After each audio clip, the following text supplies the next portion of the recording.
Muy buen día, amigos. Estamos iniciando un nuevo episodio del Hubiera Sí Existe. El día de hoy nos acompaña un gran amigo, una gran persona, consultor experto en temas organizacionales. Es el ingeniero Armando Mercado. Y me voy a permitir leer su semblanza. Estudió ingeniería como ingeniero mecánico administrador en el Tecnológico de Monterrey, pero también tiene 2 maestrías en la misma institución. Una maestría en ingeniería de sistemas enfocada en calidad y productividad, eso en el campus Monterrey, al igual que su carrera, y también tiene una segunda maestría en administración por el Tecnológico de Monterrey, campus Chihuahua. Actualmente es socio director y fundador de Metanoia, consultoría y capacitación, con experiencia de más de 15 años en puestos directivos en empresas importantes en México, con áreas de especialidad como planeación estratégica, táctica y operativa, institucionalización de empresas familiares, desarrollo de profesores. Y el tema que nos va a ocupar el día de hoy, lo menciona aquí en su semblanza, es la estructuración de organizaciones de alto desempeño. También ha participado en programas de aceleración e incubación de empresas, en temas de responsabilidad social, liderazgo, trabajo en equipo, gestión del cambio e innovación. En términos generales, tiene más de 25 años de experiencia en consultoría, tanto en iniciativa privada como en gobiernos y en organizaciones de la sociedad civil. Es consultor de organizaciones pymes, ha participado en el programa Content Master y Transformation Master para la Wadawani Foundation desde 2020 a 2022, consultorías para el programa de desarrollo de proveedores en el clúster de construcción e integrante del Comité Consultivo de Per Se, facilitador de sesiones de trabajo para diversas organizaciones. En 2009 recibió el premio como mejor consultor del PIT y TESUM y finalista en el año 2010. Ha sido consultor seleccionado por el Sistema TEC de Monterrey de LIDES en el año 2011-2012 para el proyecto de consultoría a microempresas para impulsarlas socialmente a las organizaciones y en un programa auspiciado por el Banco Interamericano de Desarrollo. Entonces, pues tenemos aquí a Armando Mercado y como les dije hace un momento, de lo que vamos a hablar el día de hoy es de organizaciones de alto desempeño y de equipos de alto desempeño. Y Armando nos platicará qué es primero, si el huevo o la gallina. Y la idea es que nos vayamos atrás en el tiempo. Ahorita Armando nos dirá un tiempo pertinente que él está familiarizado con este concepto, a lo mejor 5, 10, 15 años para atrás, y preguntarnos qué hubiéramos hecho en México como gobierno, como iniciativa privada, como instituciones educativas, como consultores, para que hoy tuviéramos más organizaciones de alto desempeño. No sé qué tan comunes sean estas organizaciones, Armando, en la actualidad. ¿Tienes alguna idea de qué porcentaje de las empresas mexicanas serán organizaciones de alto desempeño? Caray, el dato tan preciso y estadístico sí te lo debo, realmente no lo tengo. Tal vez investigando alguna tesis de maestría pudiéramos tener ahí el dato más preciso, pero el término se utiliza como algo un poco recurrente en algunas organizaciones y se le atribuye a equipos o organizaciones de alto desempeño, en algunos de los casos sin serlo realmente. Yo diría que esto de los equipos, cuando me tocaba impartir materias relacionadas con los equipos de trabajo, les decía que eso fue el gran descubrimiento de finales del siglo pasado, del siglo, finales ya del siglo XX e inicios del siglo XXI. Ajá, o sea, ya todos esos años han pasado, en donde en las organizaciones nos dimos cuenta que las personas que no habían tenido tantos estudios académicamente hablando, tenían cerebro y pensado. Y en realidad, el permitir que el talento de las personas que aún no teniendo los estudios académicos correspondientes puedan aportar a la organización, pues es un gran descubrimiento que se inicia pues con los equipos de trabajo en Japón, con los auspiciados por el doctor Deming, por el doctor Duran, por Ichikawa, que luego andan por todo el mundo. A mí me tocó conocer a algunos de ellos operando en hojalata y lámina, cuando se empezaron a hacer también los primeros círculos de control de calidad en el Centro para la Calidad del Campus Monterrey, que me tocaba en los 80, finales de los 80, conocer mucho de eso. Y bueno, pues ha seguido esa parte evolucionando. Al tiempo me toca a mí colaborar con una organización en forma, pues, digamos, en principio fue indirecta porque yo era director de carrera y entonces esta empresa andaba buscando precisamente sistemas que ayudaran a desarrollar su competitividad, hacerla más productiva.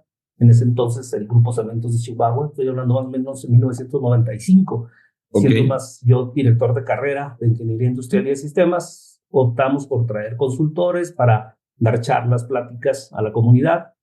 Ellos andaban buscando un modelo, sociotécnicos y de otra índole, y entonces se contactaron con una persona que trajimos de General Motors de Saltillo, Jack Nora, justamente, el doctor Jack Nora, siendo abogado, después estudió estadística, y entonces él trajo un sistema pues revolucionario en ese sentido de conformar equipos de alto desempeño, basado mucho en competencias del personal, pero y más que los equipos, operativamente hablando, yo diría que es más la estructuración de la organización, porque si bien se puede hacer un equipo en una organización, cualesquiera que ésta sea, si no se genera un sistema de soporte, es muy factible que no prospere, muy factible que se quede a la mitad del camino, podríamos decirlo así, y que no potencialice todo lo que un equipo puede dar, todo lo que un equipo humano con talento puede aportar a su propia organización. Oye, Armando, ¿por qué no nos describes las características de una organización de alto desempeño y cómo esa organización crea las condiciones para que prosperen, florezcan, se mantengan los equipos de alto desempeño, que también deben de tener sus características versus cualquier otro tipo de equipo de trabajo, ¿no? Claro. Yo pienso que el apellido alto desempeño, pues, es impactante, ¿verdad? Y debe de tener como, ahora sí que el secreto, la fórmula secreta detrás de todo esto, ¿no? Que pues, por lo que dices, tú empiezas a explorarlo con mayor seriedad hace 30 años, precisamente. Aproximadamente, sí. De hecho, ya entrando a trabajar, me voy muy rápido, precisamente ya del tiempo, más o menos el año 2000, con la empresa Grupo Cementos de Chihuahua, en donde ya se había llevado a cabo un primer ejercicio en una de las operaciones del grupo, en la planta de Samalayuca, que está cerca de Ciudad Juárez. Me tocó colaborar en la parte comercial. Esa parte no se había abordado. De hecho, en la parte de los equipos, yo diría la parte difícil de implementar en las organizaciones es en el equipo directivo. Porque es como que cuando se empiezan a sentir pasos en la azotea. ¿Por qué? Pues porque realmente en los equipos se busca mucho la autogestión, en la cuestión de hacer autocontrol. Y entonces, pues ahí empieza como que uno como gerente a dar pasos atrás y permitir que aflore lo que hoy en el siglo XXI es el liderazgo del siglo XXI, con mucho coach, mucho mentoring, con mucho la capacidad de liderar y formar líderes, que desde esos años en el 2000 pues ya lo empezábamos a observar, y pues basado mucho en competencias, es decir, se premia el hecho de poder desarrollar, obtener, certificar competencias, se van premiando más y la organización empieza a tener pues una forma de manejarse diferente, ¿no? Eso, si tú me preguntas qué es lo que pasaría hace años para poder llegar a alto desempeño actualmente, pues yo diría que las organizaciones de ese entonces hubiesen detectado la insatisfacción con el status quo, que se daba mucho por la entrada a México al Tratado de Libre Comercio, cosas de ese tipo. Esa insatisfacción por parte del equipo directivo pudiera haber sido el elemento detonador de muchas organizaciones hacia esto, que obvio implica un camino, es un camino. De hecho, así el libro que escribió Jack Nora, así le llama, One Way, un camino, no es el único camino para obtener resultados como estos. La insatisfacción, punto uno, tener una visión de futuro es importantísimo como parte de la organización, hacia dónde quieres construir ese sistema de soporte al alto desempeño. Redefinir la estructura organizacional, que hoy nosotros hemos incorporado lo que se conocen como organigramas orgánicos, o sea, ya no es una pirámide, sino se invierte la pirámide como lo hacía Jan Carlson, creo que fue el que hizo ese cambio de de Así es. pirámide invertida, y La ahora pirámide. nosotros la suavizamos con óvalos, con elipses, en donde se percibe más como si fueran células, como amibas, como equipos de trabajo, no por funciones. Eso ya fue del siglo pasado, entonces se sigue enseñando en las escuelas, sino ahora es por procesos. O sea, todas las organizaciones, de hecho, desde antes se trabajaba por procesos, pero pues no nos dábamos cuenta. Hoy entendemos la importancia de la relación cliente-proveedor interna que inician con los señores japoneses cuando hablaban Kaori Ichikawa en 1950 decía, el siguiente en el proceso es tu cliente, y todavía no lo entendemos. Y eso significa que desde la calidad en la fuente hasta la salida con el cliente final, hay una serie de procesos que se deben concatenar, elaborar. Por eso nosotros usamos la cadena de valor, el concepto de Michael Porter, incorporado al concepto de alto desempeño para definir la cadena, luego los procesos, las multihabilidades que se requieren y el autocontrol que se derivará para operar los procesos. Es decir, cada equipo es responsable de su propio proceso. Se le definen métricos para que sepa si va dentro del control de su proceso o no lo tiene en control. Y luego, pues tiene un entrenamiento para que el cambio se pueda aceptar, se pueda entender y que apoye el sistema de liderazgo organizacional, que es forma de trabajar, sea una nueva manera en donde yo como líder, te decía hace un momento, pues tiene que ser más coach, más mentor, más desarrollador de líderes y menos protagonista. No, fíjate. Sí. No, disculpa que te interrumpa, pero sí hay muchas cosas que se pueden rescatar en todo lo que nos acabas de describir, que está muy clara la ruta que mencionas. Pero fíjate, me voy a ir a cuando mencionaste que en tu experiencia de Cementos Chihuahua, que se empezaban a gestar estos equipos allá por el año 2000, y lo interesante que, pues, parte del equipo directivo. Entonces, estaríamos hablando, para ir rescatando aprendizajes del pasado, que el equipo directivo es el que debe de tener la inquietud, la disonancia con el status quo, como bien mencionaste, para decir, hay una forma diferente de gestionar las empresas. Y el primer equipo de alto desempeño debe ser el equipo directivo. Es correcto. Entonces, en el aprendizaje del hubiera, el día de hoy, los directivos que nos estén viendo, los dueños de empresa que nos vean en este video podcast que saldrá a la luz aproximadamente en unos 30 días, deben de reflexionar sobre este concepto de equipos de alto desempeño, y ahorita Armando nos está dando una ruta de cómo se construye ese primer equipo de alto desempeño a nivel directivo. Pero mencionaste otra cosa que también pudiera ser lamentable, Armando, porque mencionas que las estructuras organizacionales convencionales, taylorianas, podríamos decir, jerárquicas de arriba abajo, etcétera, etcétera, mencionaste que aún se siguen enseñando en las universidades, en las escuelas. Entonces, cuando un gobierno federal, estatal, municipal desea impulsar a sus emprendedores, pues también debería de incorporar esquemas de incubación que ya empiecen a sembrar semillas nuevas, y los planes de estudio de las universidades en las diferentes carreras que pudiera competir este tema, pues también empezar a sembrarlo, ¿no? Ahora sí que más vale tarde que nunca, ¿no? Porque por lo que veo, esto viene de hace tiempo y ya hay mucho documentado, ya hay muchas lecciones aprendidas en esta parte. Entonces, empresarios, ejecutivos, gobiernos, universidades, consultores, programas de diplomados de alta gerencia y demás, pues debieran de tener como un deber ser. Ahora, ¿qué has visto tú como beneficio para la organización y para los colaboradores? ¿Sí? Y déjate comento algo. Recientemente desarrollamos un modelo que le llamamos empresas inusuales. Y sin meterme a ese tema, porque no es el objeto de este podcast, lo que te diría es que dentro de los 10 rasgos que tiene una empresa inusual, hay 2 que pudieran estar estrechamente relacionados con lo que nos compartes. Por un lado, son empresas rentables, pero por otro lado, son empresas que cuidan la calidad de vida de sus colaboradores. ¿Sí? Correcto, sí. Porque yo pensaría que una empresa de alto desempeño, un equipo de alto desempeño, no es porque se meta unas friegas brutas trabajando 12, 14 horas diarias, con un estrés hasta el cielo, ¿verdad? sino que por el contrario, este diseño cuida la calidad de vida. ¿Qué nos podrías decir sobre esto?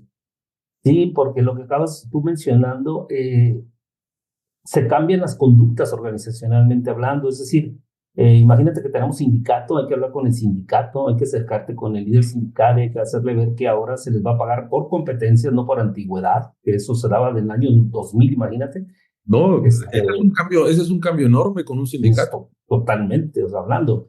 El líder nacional de la industria del cemento era de aquí de Chihuahua y él lo abordó, lo aceptó, lo manejó y luego ya después había referencia a otras empresas cementeras de aquí de México. Qué En interesante. realidad, en realidad ese contrato colectivo pues marca pautas de cambio y de aceptación porque se mueven también políticas de reconocimiento, ¿cómo se puede decir?, de ascenso, el sistema de gestión se modifica en respetar que eso se esté manejando y ya se cambian las prácticas, digamos, y tradicional. Se habla mucho en los sistemas de alto desempeño, que es donde las personas detonan su potencial, pues en el desarrollo de sus capacidades, tanto blandas como duras, para que pueda entonces desempeñar mejor esas competencias que le van a ser exigibles en la posición del puesto. Se cambian los nombres, por ejemplo, las palabras supervisor, que es supervisor, pues aquel que le echa el ojo para ver que salga, pero realmente no hay un liderazgo, no hay un coordinador, que es el nombre que se le da en el alto desempeño, no aparece ya el término supervisor. Las organizaciones, como te decía, orgánicas, pues rompen con esa condición, entonces el líder aparece en la estructura organizacional abajo, o sea, es el que ayuda para que se detone todo lo demás, es el soporte, ajá. Y bueno, más que de piramidal, haz de cuenta es una elipse, entonces Lo que mencionas de las células. sí, Las sí, células, se sí. forman figuras muy extrañas ahí, de repente algunas organizaciones se les hacen extrañas.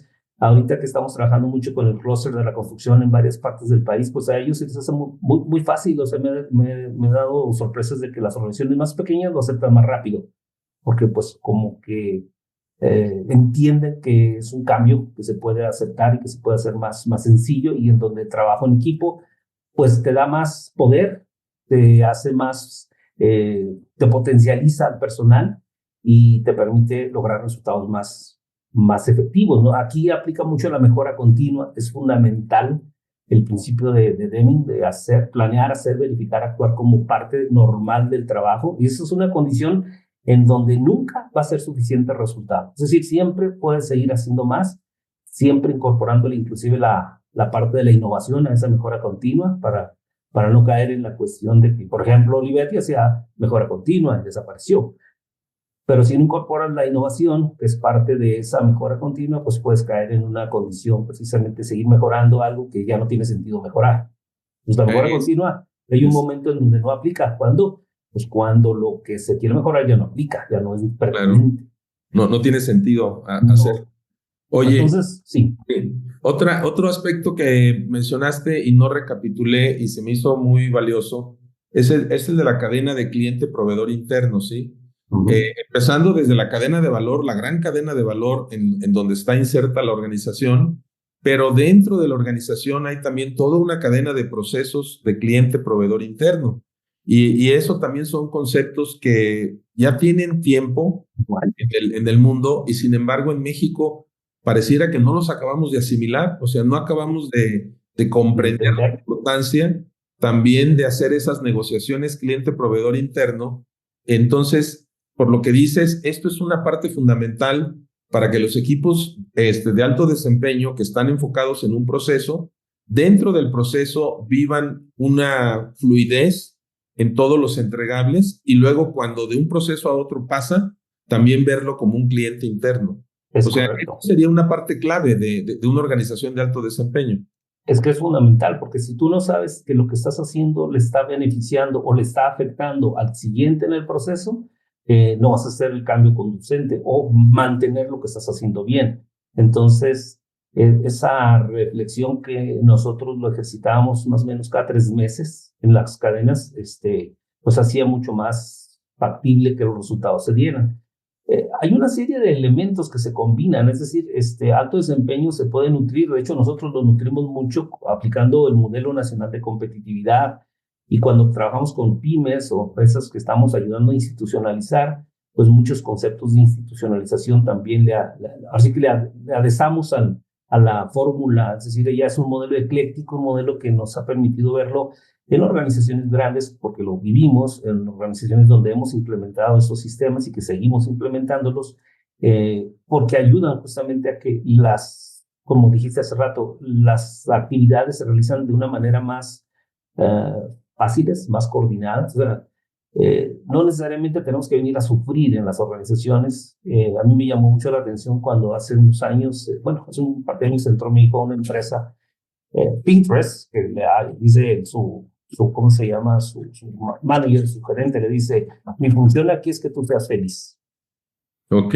Entonces, eso cuando te han dicho en una organización que la función tuya es que como gerentes, que las personas que están contigo sean felices. Y si eso lo logramos en las organizaciones, pues las personas pueden rendir mucho más. Claro. Entonces, el sistema de alto desempeño por eso lleva una serie de soportes, le llamaríamos así, sistemas de soportes para que el sistema no caiga.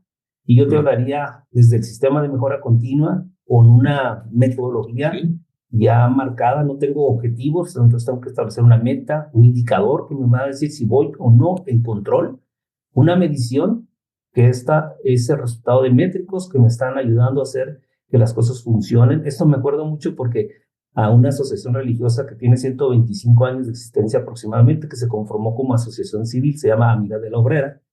La hermana superior, Rome, le decía yo, a partir de ahora, hermana, solo en Dios creo. Todos los demás traigan datos. Dígale así a sus hermanos. No, hombre, a partir de ahora, esto me queda como anillo al dedo, ingeniero.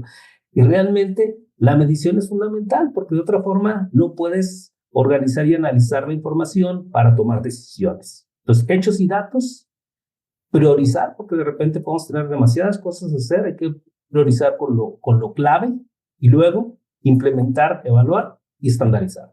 Okay. Si la mejora continua se hace de forma sistemática, podemos tener entonces el primer sistema de soporte para la mejora continua de alto desempeño. El sistema de liderazgo hay que evaluarlo, hay que medirlo.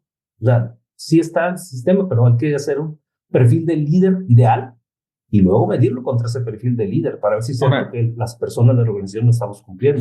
Pero ese líder ideal me imagino que tiene un perfil diferente en diferentes células o en diferentes partes de los procesos, ¿o es un solo perfil estándar para toda la empresa? Es un perfil estándar organizacional. Es decir, nosotros queremos un líder que permita las ideas de las demás personas, que se apoye en las personas, que desarrolle a las personas, que escuche, que fomente, que dé retroalimentación. O sea, si eso es lo que yo necesito como parte de mi perfil ideal, entonces tiene que estar permeado en toda la organización. Ok. Oye, Armando, danos horizontes de tiempo. Voy a tomar arbitrariamente números. Una organización de 50 personas, de 100, de 200, de 1000. O sea, si en tu experiencia has implementado esto en organizaciones de diferentes tamaños, ¿son meses o son años lo que toma lograr esta transformación? Porque tengo la impresión que tiene todo que ver con cultura organizacional. Totalmente. Pero acabas de decir, claro, es decir, ¿qué tanto se involucró? Yo diría más que involucrarse, se comprometió el equipo directivo. Si el equipo directivo está comprometido y se logra sensibilizar sobre ese compromiso al resto de la organización, si bien no se va a hacer esto así de la noche a la mañana, sí va a acelerar el proceso de implementación, porque las personas van a estar más sensibles, van a ver las bondades del nuevo sistema. Muchas veces ayuda en hacer benchmarking para poder ver que otras organizaciones que ya llevan el camino andando, cómo lo están manejando. Entonces eso facilita también mucho esa posibilidad. Pero hablando de organizaciones, por ejemplo, Cementos de Chihuahua, te podría decir algo así como que serían unas 600 personas, 800 tal vez en esos años. Pudiéramos hablar de todas las operaciones del grupo, pues se hizo más o menos también eso como en 5 años en su evolución y desarrollo para obtener también el Premio Nacional de Competitividad. O sea, en ese camino se hizo. Entonces se construyó ya las bases que se tenía de alto desempeño y se utilizó pues para todo el proceso de desarrollo de alto desempeño. Nosotros lo hemos estado haciendo con empresas un poco menos grandes y pues tenemos éxitos, digámoslo así, a los 5 o 6 meses de implementación.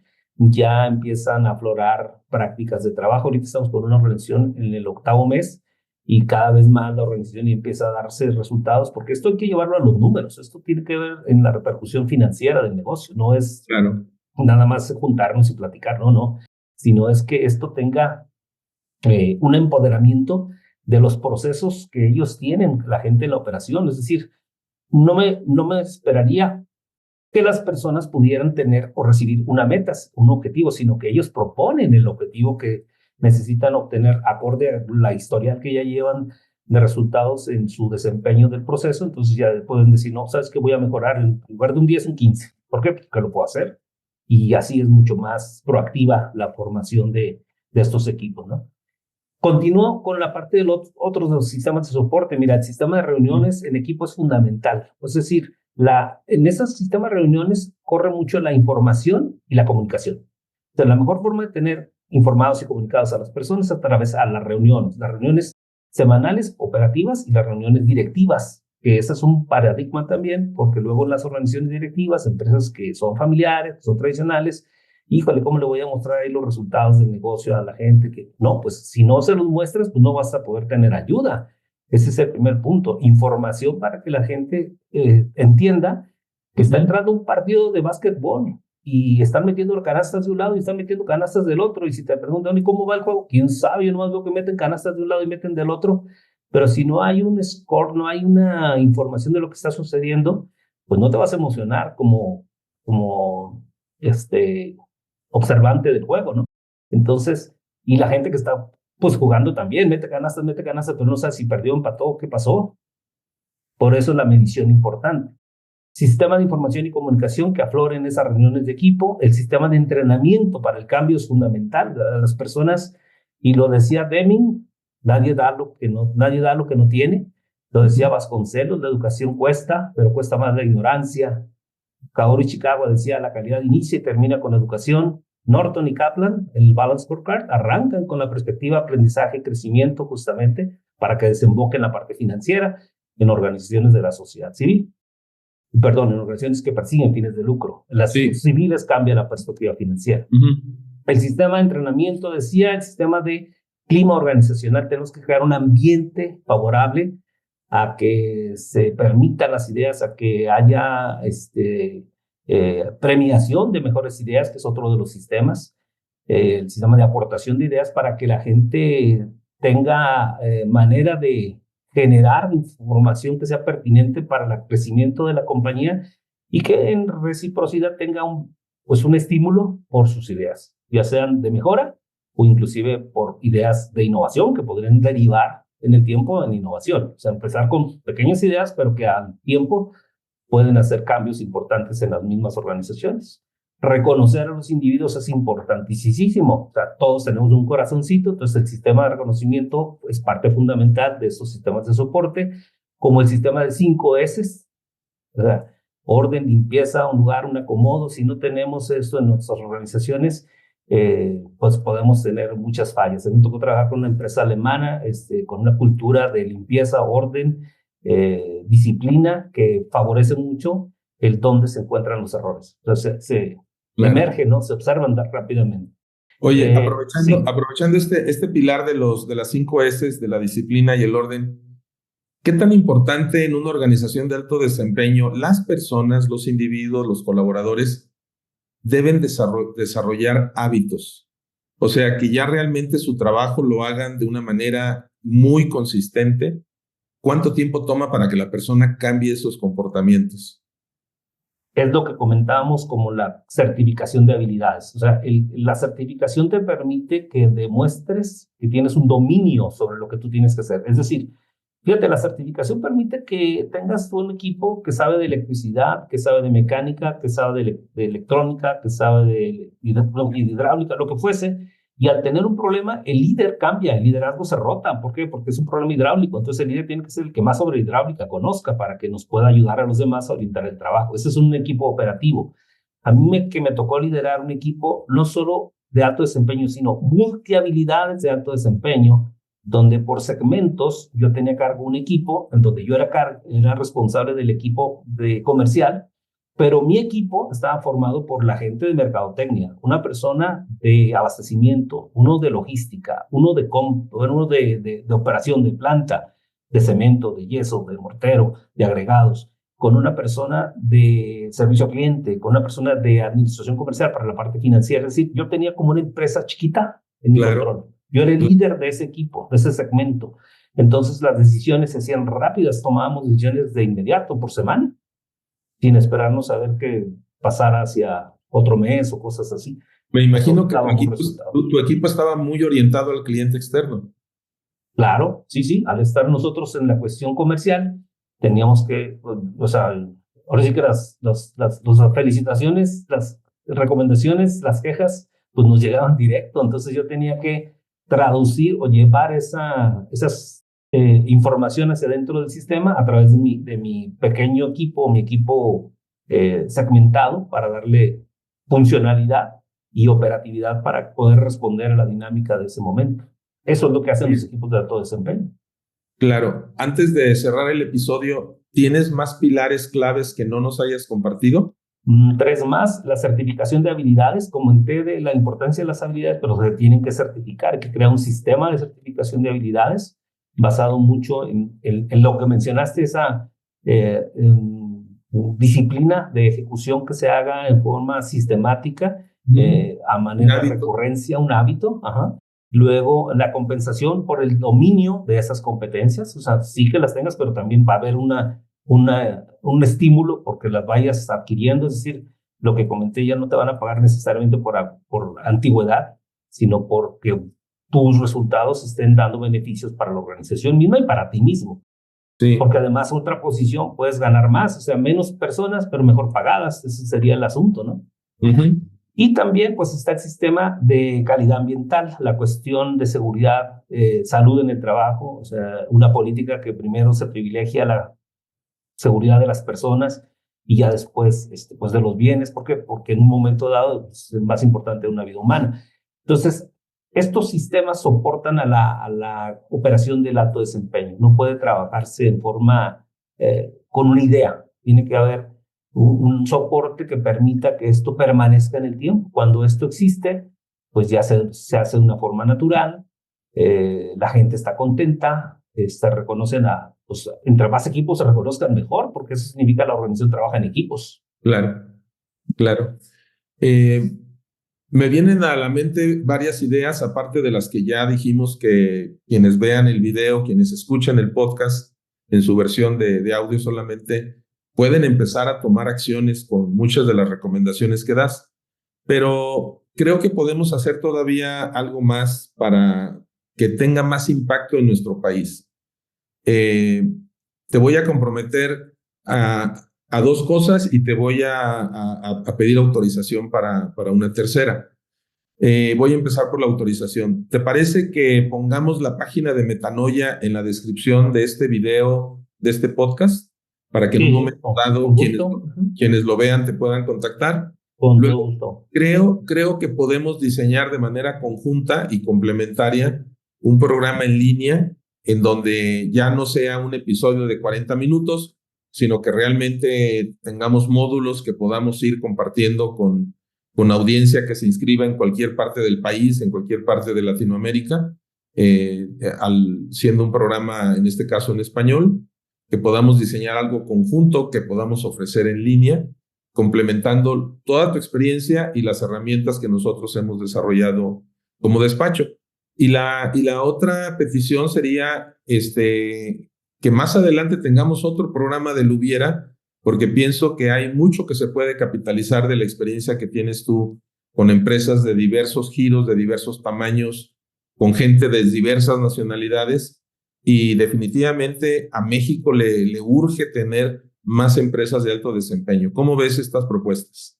No, excelente, Robert. Ya sabes, pues en los años que nos tocó estudiar juntos, tuvimos experiencias muy productivas también. Fuimos un tanto soñadores y pues ese sueño es cuando fuimos jóvenes. Ahorita pues en los años nos ha tocado hacerlo, ¿no? Ahorita que me dicen ya deberías estar jubilado y descansando, le digo pues Fíjate que yo descanso más con lo que yo hago, me siento muy a gusto trabajando con organizaciones y me da mucho beneplácito que a pesar de que ya las canas están con uno, todavía tengamos demanda, ¿no? Que andamos moviéndonos como te tocó andar también. Andaba yo en Monterrey arrancando el año, en 2 ocasiones, Ciudad Victoria, Tijuana, me tocó viajar a 2 de las ciudades más complicadas, más inseguras me dicen de México y no sé de dónde más. Entonces, pero pues es muy padre, muy retador, pero a la vez muy gratificante el poder seguir compartiendo lo que uno aprende y pues darnos cuenta que la neuroplasticidad en las personas adultas mayores existe y entonces nos permite seguir aprendiendo. O sea, el Y claro, conocimiento no causa cáncer, siempre podemos y seguir claro. aprendiendo. De hecho, si te fijas, Armando, ahorita que está el cónclave para la elección del nuevo papa, Y por los lo- jovencitos los requisitos que tienen es que sean personas de al menos más 80 años. 80 años, exactamente. ¿Sí? O sea, quiere decir que esa experiencia acumulada es la que ellos van a vertir en ese papado que les va a tocar vivir, Exacto. de los 80 hasta donde Dios les dé vida, ¿no? Sí, hay paradigmas y creencias que realmente hace que perdamos mucho talento, mucha experiencia que podemos compartir a las nuevas generaciones. Pues Armando, Sí, te mando un gran abrazo y te agradezco muchísimo tu tiempo y todos igualmente. los conocimientos que nos compartiste. No, al contrario, un placer de estar aquí en esta charla, Roberto, y ojalá que podamos poner un granito de arena más en esta búsqueda de que tengamos cada vez un mejor país, que Un mejor país, para eso sin queremos. lugar a duda. Tenemos muchos retos y el conocimiento es clave para que podamos asumir correctamente esos retos. Así es. Muchas gracias, un saludo. Gracias, hasta luego. Gracias por la invitación. Esto fue un episodio más del Hubiera Si Existe con el ingeniero Armando Mercado Hernández, doble maestría y como lo mencionó él al final, fuimos compañeros en la carrera, nos divertimos mucho, al grado que el maestro que no nos dejaba proyecto final, nosotros nos inventábamos uno. Buenos retos, ¿verdad? Y buenas experiencias. Hasta luego, Armando. Te mando un abrazo. Hasta luego.